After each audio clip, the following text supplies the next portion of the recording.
موږ تاسو جرګه شو مرکه شو په خپلو کې سره کینو درېیمګړی له منځه وباسو تاسو که دفاتر غواړئ راځئ په کابل کې په هر ولایت کې چې ستاسو خوښوي هملته به دفترونه تاسو ته خلاص کړو دوحې ته مه ځئ چین ته مه ځئ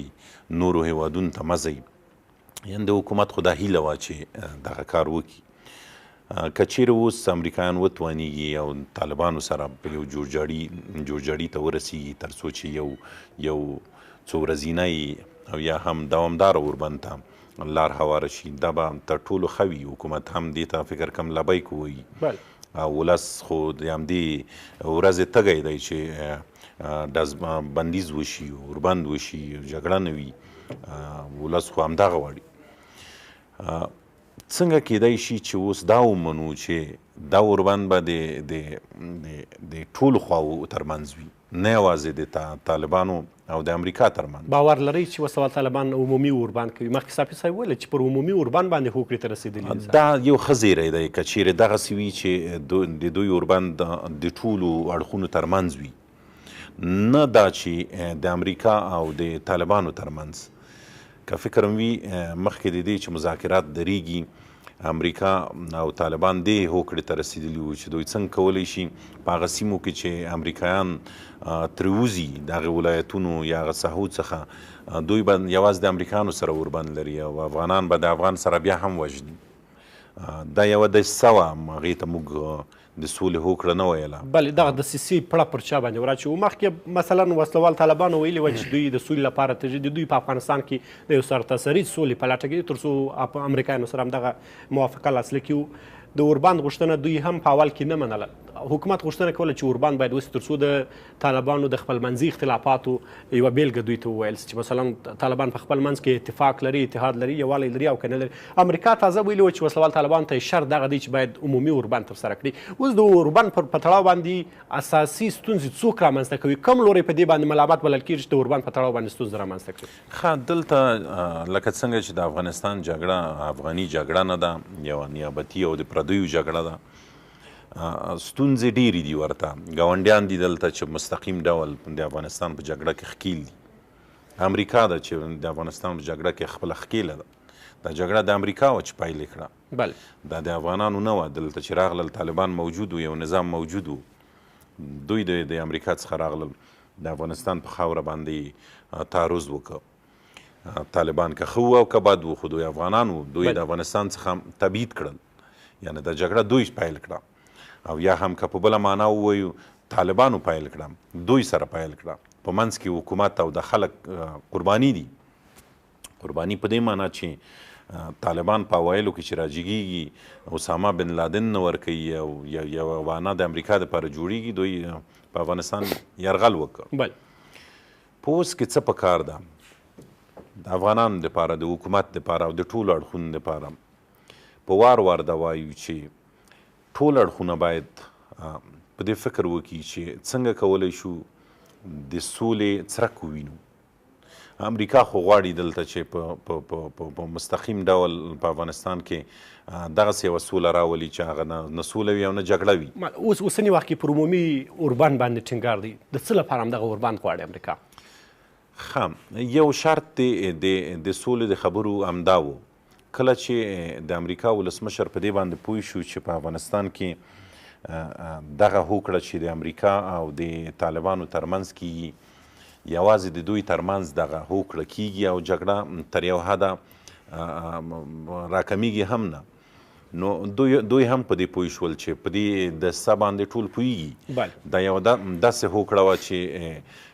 د امریکا دپاره هم ډیره بهتره نه وه نو د خلیلزاد هغه هوکړه یا هغه خاکۍ چې جوړه کړې وه هغه یې رد کړه یو سمبولیک برید وشه هلته چې یو امریکایی پکې ووژل شو هغه یوه بهانه ونیوه د دې دپاره نو دوی هم غواړي چې په افغانستان کې تر یو حده دغه د مشکلات او د ستونزې راکمې شي یعنې جګړه یو څه راکمه شي یعنې په ټوله کې دوی غواړي د افغانستان په امن کې او که یا د افغانستان په جګړه کې خپلو موخو ته ورسېږي ښه په لویه کې دوی نه غواړي چې په افغانستان کې 100% کې ارامي وي بله که دوی غوښتلی په ګاونډیو هیوادونو هغه څوک چې توریزم پالي هغه څوک چې ټولې نړۍ ته او سیمې ته او افغانستان ته توریزم رالیږي او صادروي په هغې حکومتونو فشار راوړی شو په هغه ډول چې په کار ده دوی اوس هم هغه هیوادونو ته پیسې ورکوي هغه هیوادونه حمایه کوي ملاتړ کوي په نړیواله سطحه باندې هغه همغه هیوادونه دي چې د مشکلات یې رازیږولي دي د تاریخ په اوږدو کې دغه 40 کاله د دې نه مخکې هم تاسو لیدل چې هغه هیوادونه د افغانستان پر ضد باندې ډلې تقویه کولې او رالیږلې د افغانستان د جهاد مسله دغه د زموږ د سترګو وړاندې پرته ده روس که راغی افغانستان ته شوروي اتحاد که راغی خو د افغانانو د افغان مسله پاکستان تا دلته څه کول ایران تا دلته څه کول یعنې دوی خپل اهداف لري دلته ډېره زیات مننه اصولي صاحب بیرته راګرځو زیات مننه مسعود صاحب اصولي صاحب اوس اساسي ټکی د اختلافاتو د حکومت او سیاسیونو ترمنځ څه دی چې مثلا دوی په دغه تیر یوه کال کې د سولې پروسې له بیا پیلېدو راهیسې په دې باندې ونه توانېدل چې یو ټول شمولی پلاوی جوړ کړي او بل د وسلوال طالبانو امریکا مقصد له دې ټول شموله پلاوي څه دی حکومت وایي زه پلاوی درته ټاکم درته دراسته وم ستا سره خبرې کوي او د طالبانو پلاوی ټول شموله پلاوی ګڼي او که نه په افغانستان کې مختلف حزبونه او تنظیمونه دي تاسو ولیدل چې د هر تنظیم او د ګوند استازی په هغه لیست کې نه وي هغه په رسنۍ کې مخالفت کوي نو دومره سیاسیونو او دومره تنظیمونو او ګوندونو ته په کتو سره هیڅ امکان نه لري چې ټول شموله بخښنه غواړم ټول شموله لیست جوړ شي یوه لاره لري دا دی چې حکومت دولت استازیتوب د چا کوي د ملت کوي بالکل پرېږدې ښودل شي دوی چې څوک ټاکي هغه پلاوی د ورشي او د طالبانو سره د کینی خبرې دې وکړي طالبان یې نه مني طالبان ټول شموله پلاوی غواړي د طالبانو اساسي مقصد څه دی امریکا هم ټول شمولي پلاوی باندې ټینګار کوي او طالبان هم کوي کله چې حکومت دغه پلاوی ټاکي خو حتما به د ټولو اقشارو څخه د ټولو قومونو څخه د اکثریتو هغه څومره چې امکان ولري هغه لیسته په کتو سره د هغوی استازي به حتما موجود وي هلته خو یوه مسله ده چې زه بیا هم دا نکته تکراروم هغه دا چې په افغانستان کې دا ناممکنه ده چې ټول احزاب سره یو ځای کړي د ټولو احزابو هغه پلاوي استازي راوغواړي او سره بیا به هغه د واده کیسه ځینې جوړوي بیا به هماغه 2500 کسه ترې جوړ وي نو دا ناممکنه ده هغه مرکزیت چې په کار د دوی استازیتوب وکړي هغه حکومت دی حکومت کولی شي چې دغه پلاوی جوړ کړي قومونو ته په کتو احزابو ته په کتو ګوندونو ته په کتو سره یو ټول منلی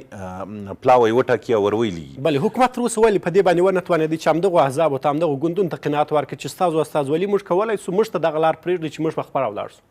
ښه دا مشکله خبره ده هغه ګوندونه چې د حکومت پر خلاف دي په اپوزیسیون کې تقریبا واقع دي چې دوی د قناعت ورکړي یعنې هغه اشخاص ته ناممکنه ده چې حکومت قناعت ورکړي په افغانستان کې تاسو ولیدل چې باجګیري وه پخوا یعنې فکر کوئ ملامتیا په سیاسونو کې ده په هماغه ډول باجګیري یو دود ګرځېدلی ګوند باج غواړي اشخاص سیاسي اشخاص باج غواړي ګورئ داسې اشخاص دي چې عملا په حکومت کې دي که حکومت کې نه دیم د حکومت څخه خوري تغذیه کیږي اساکر امنیت د حکومت څخه نیول شوی موټر د حکومت څخه دي روغنیات د حکومت څخه دي بیا هم د حکومت پر ضد ولاړ دي یعنې دغسې یو دود ګرځېدلی تر څو چې خپل هغه څه چې دوی غواړي واک دی باج دی او نور مسایل دي دا ترلاسه کړي زه وایم دغه دود د سولې په مسله کې باید د دې تیر شي سوله یوه ملي پروسه ده سوله د ټولو خلکو غوښتنه ده طالب غوښتنه ده د امریکایي اوس غوښتنه ده د افغانستان د عامو خلکو غوښتنه د حکومت غوښتنه ده د ټولو غوښتنه ده اوس د داخلي اختلافاتو اساسي یا لوی لامل یې څوک دي د داخلي اختلافاتو اساسي اساسي عامل یې هغه اشخاص دي چې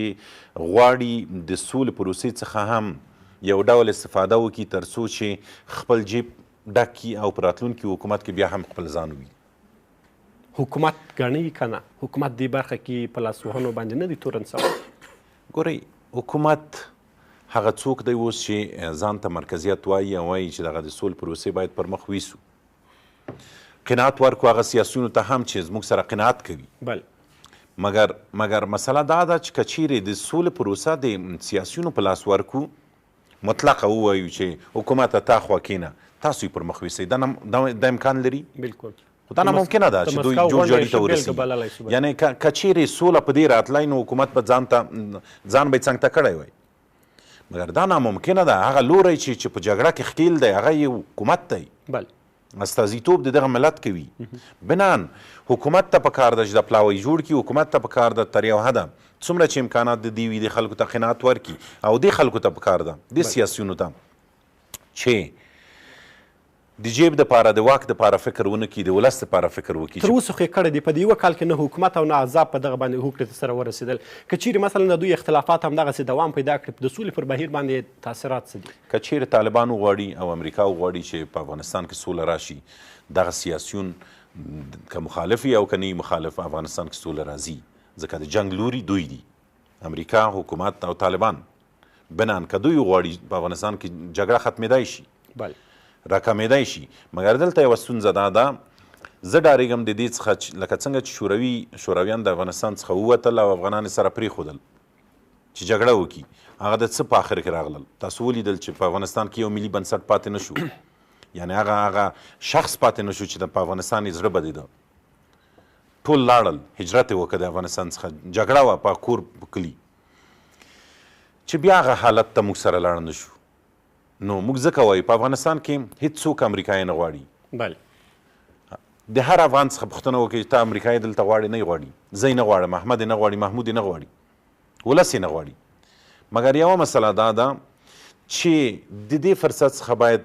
استفاده وکړو. هغه فرصت دا چې امریکایان فعلا دلته دي، دوی کولی شي چې تر یو حده کنټرول راولي، تر څو چې دغه لوري سره کینوي او یو عمومي او اساسي او بنسټیز جوړجاړي ته سره ورسي. ډېر زیات مننه. صافی صاحب ډېر مهم ټکي ته اصولي صاحب اشاره وکړه. که چیرې مثلا وسلوال طالبان له امریکا سره هوکړې ته رسېږي، بهرني ځواکونه په دغه 14 میاشتو کې له افغانستان څخه وځي، د دې څه ضمانت موجود دی چې بیا بین الافغاني جګړې یا خپلمنځي جګړې راپورته نه سي او پیل نه سي؟ د بین الافغاني جګړو د مخنیوي په خاطر باندې، په همدې خاطر باندې چې بیا دغه نور غیر دولتي سیاسي او جهادي احزاب ولې دوی طالبان په دې باندې اصرار کوي چې دوی په مذاکراتو کې شامل وي؟ ځکه د طالبانو ظهور په 1995 کال کې دوی په خلاف و چې دوی په افغانستان کې ملوک الطوایفي نظام رایج او دغه په دې سیمو باندې حاکم او دغه احزاب چې دي دوی اوس هم په خپل سیاسي نفوذ لري په ټولنه کې او هم وسلوالې ډلې لري، ګرچې دوی ټول د حکومت په شکل یو شکل د اشکالو د حکومت برخه دي. مهم دغه 15 احزاب، حزب اسلامي، جمعیت اسلامي، د حزب وحدت دواړه ډلې، محقق صاحب او خلیلي صاحب، جنبش او ورسره کرزی صاحب، حمید کرزی صاحب پخوانی ولسمشر چې یو لویه ملي ډله لري ځان سره، استاد سیاف، دغه فکر هم دغه ډلې دي په افغانستان کې او دوی دغه 15 ډلې خو د ډاکټر صاحب عبدالله په ټیم کې دي. جنبش، جمعیت اسلامي او د حزب وحدت دوه ډلې او ځینې نور لکه د افغان ملت احادي صاحب ډله، دوی هم په یو ګروپ کې دي. استاد صاحب د ډاکټر صاحب اشرف غني په ټیم کې دی. نو حزب اسلامي او کرزی صاحب دغه مهم دي. بل دا چې دلته په افغانستان کې خو تر اوسه سیاست په قومي بنیاد باندې دی. هزاره ورونه دغه حرکت دوه ډلو ته رایې ورکوي، بالکل ازبک ورونه د دوستم اکثریت هغوی ته ورکوي او تاجک ورونه اکثریت جمعیت اسلامي ته رایې ورکوي. نو ځکه دوی چون نفوذ لري او د دې په خاطر چې آینده کې که د حکومت، ځکه ولسمشر د 15 کالو لپاره وي، وخت یې پوره شو، پرځنده دغه نور احزاب که د خبرو نه بهر پاتې شي، دا اندېښنه ده چې بیا دوی خپلې وسلوالې ډلې راپورته کړي او د خپلو قومي منفعتونو او د سیاسي ګټو په خاطر باندې نور بیا خپلمنځي جنګ ونشي په افغانستان کې. د طالبانو یو اساسي هدف دغه دی، ټول چې طالبانو د خشمناکه کسان پکې شامل دي. بلې د طالبانو دغه دی چې دغه ډلو سره دوی پخوا کې جنګ کړی دی او دوی نه اندېښنه لري چې دوی که په مذاکراتو کې نه وي، کیدای شي دوی بیا بغاوت وکړي او راپاڅېږي او هغه نظام چې یا حکومت چې د افغانستان د اوسني دولت او د طالبانو د مذاکراتو په نتیجه کې رامنځته کېږي، کیدای شو دوی ونه مني. نو دغه د دوی د طالبانو دا غوښتنه هم په ځای باندې ده، سیاسي احزاب هم خپل حقوق دلته غواړي، د دوی غوښتنه هم په ځای باندې ده، امریکا او نړیواله ټولنه هم همداسې غواړي. دلته د ښځو ونډه، د پارلمان ونډه، د مندني ټولنو ونډه دغه هم ضرور دي. زه فکر کوم حکومت هم دغه ټول ملاحظات په نظر کې نیسي او حکومت هم غواړي چې دغسې یو جامع ترکیب ولري د هیئت تشکیل، ولې حکومت غواړي چې دا د حکومت تر چتر لاندې وي او د حکومت په مدیریت کې، او دا د حکومت حق دی ځکه دوه اطراف د قضیې، یو طالبان دی یو دولت دی. بالکل تر اوسه پورې خو دواړه لوري مثلا سیاسي احزاب او حکومت په دې باندې هوکړې ته نه دي رسېدلي چې یو ټول شمولی پلاوی جوړ کړي. مثلا که چیرې هغه همدغه اختلافات دوام پیدا کړي، امریکا او طالبان ترمنځ هوکړه پاته ده، هلته د سولې پروسه ګرمه سوې ده. احیانا که چیرې مثلا یوې اونۍ کې وسلوال طالبان او امریکا ترمنځ همدغه هوکړه لیک نیټه په ډاګه کېږي یا لاسلیک کېږي، بالاخره موجوده نظام یا د موجوده حکومت برخلیک به څه کیږي؟ وسلوال طالبان به څه ډول راځي له دغه حکومت سره به یو ځای کیږي یا به مثلا دغه حکومت په وسلوال طالبانو کې مدغم کیږي؟ څه فکر کوي امریکا د څه په لټه کې د افغانستان کې راتلونکي؟ امریکا خو د دې صلاحیت نه لري چې د افغانستان د نظام په مورد باندې دوی بحث وکړي. اما په تیر کې کړی دی همدغسې؟ نه، دوی د دې صلاحیت په تیر کې هم نه درلود چې د افغانستان د نظام په مورد د ملي یووالي حکومت یوه ښکاره بیلګه ده. هغه خو یو ضرورت و، د وخت ضرورت و چې هغه صحوه وشوه. اما پرېکړه امریکا کړې ده؟ پرېکړه امریکا نه، بلکې دوه مشرانو وکړه. پرېکړه یې ډاکټر صاحب عبدالله او ډاکټر صاحب غني وکړه. که د دوی خوښه نه وه دا کار نه کېده. په هغه وخت کې هم چې ډاکټر صاحب غني یا ډاکټر صاحب عبدالله د دې مخالفت کړی وای دا کار نه کېده. بله، خو په عموم کې د کوم ځایه چې څوک وبیږي او خواړه ورکول کېږي تر یو حده تاثیرات شته دي. بیا هم د نظام په مورد باندې به افغانان فیصله کوي، طالبان به د حکومت سره کینی، دوی به فیصله کوي چې راتلونکی نظام څنګه جوړوي. بالکل. خو موږ اړتیا څه ته لرو؟ یو پیاوړي نظام ته زموږ اړتیا ده. که چیرې موږ یو نظام ونه لرو، څوک کیدای شي چې د طالبانو سره خبره وکړي؟ بله، اختلافات په کتو سره تر اوسه پورې یو مثلا د ټاکنو یوه ډله بله ډله نه مني. لومړني نتایج اعلان شوي دي، پر هغه باندې هم جنجالونه اختلافات دوام لري. مثلا که احیانا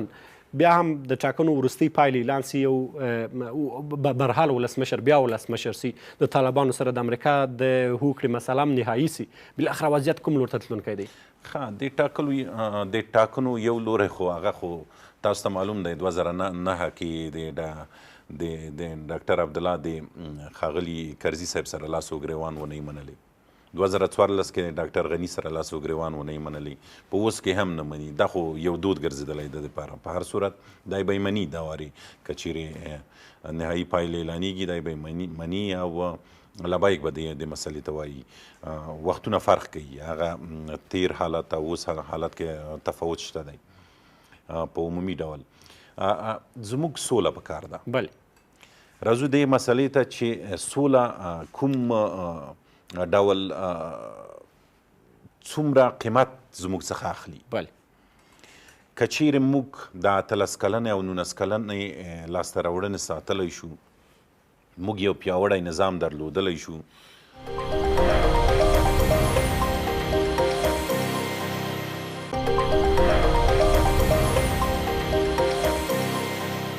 د ټاکنو یوه ډله بله ډله نه مني. لومړني نتایج اعلان شوي دي، پر هغه باندې هم جنجالونه اختلافات دوام لري. مثلا که احیانا بیا هم د ټاکنو وروستۍ پایلې اعلان سي، یو برحال ولسمشر بیا ولسمشر سي، د طالبانو سره د امریکا د هوکړې مسله هم نهایي سي، بالاخره وضعیت کوم لور ته تلونکی دی؟ د ټاکنو یو لوری خو هغه خو تاسو ته معلوم دی 2009 کې د ډاکټر عبدالله د ښاغلي کرزي صاحب سره لاس و ګریوان ونه یې منلی. 2014 کې ډاکټر غني سره لاس و ګریوان ونه یې منلی. په اوس کې هم نه مني. دا خو یو دود ګرځېدلی د دپاره. په هر صورت دا به یې مني دا وارې که چیرې نهایي پایلې اعلانېږي، دا به یې مني او لبیک به د مسلې ته وایي. وختونه فرق کوي، هغه تیر حالت او اوس حالت کې تفاوت شته دی. په عمومي ډول زموږ سوله پکار ده. بله، راځو دې مسلې ته چې سوله کوم ډول څومره قیمت زموږ څخه اخلي. بله، که چیرې موږ د 18 کلنې او 19 کلنې لاسته راوړنې ساتلی شو، موږ یو پیاوړی نظام درلودلی شو، زموږ دغه لاسته راوړنې چې هره ورځ زموږ ملي امنیتي ځواکونه شهیدان پې ورکوي، ځانونه قربانوي. اوس څه باید وسي اصولي صاحب چې مثلا د سولې پروسې ته موږ نږدې سو په رښتیني ډول باندې، په ډېر لنډ ډول باندې؟ یوه خبره دا ده چې امریکا باید په پاکستان فشار راوړي چې دوی د افغانستان د یو اړخ د جګړې چې دی دا سولې ته په رښتیا کینوي او صادقانه پرېکړې وکړي. او امریکا په خپله وغواړي چې په افغانستان کې سوله راشي. امریکا تر اوسه نه غواړي چې په افغانستان کې سوله راشي. په حقیقت کې که د امریکا وغواړي چې دلته نور باید د جګړې ټغر ورټول کړي، نو دوی کولی شي دا کار وشي. ډېر زیات مننه. صافی صاحب څه